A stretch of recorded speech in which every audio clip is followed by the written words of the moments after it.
Today we have the 2022 Tesla Model 3. This vehicle has done just under 67,000 miles.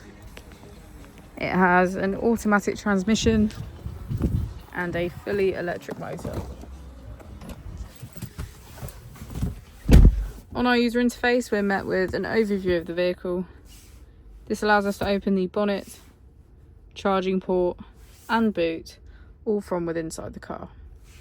If we click on our Tesla icon in the bottom right, we can access our controls, dynamics, charging, autopilot, schedule, safety, service and software. Within safety, we have advanced features such as a pin to drive and a glove box pin. If we go back into software and click on additional vehicle information, we can get a deeper analysis of the vehicle spec. The Model 3 comes with a 360 degrees camera, and with that you can access your dash cam.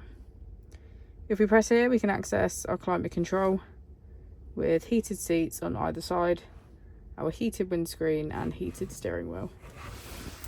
As we go into the back of the vehicle, we can see that it has a full leather black interior and get a good view of our panoramic roof.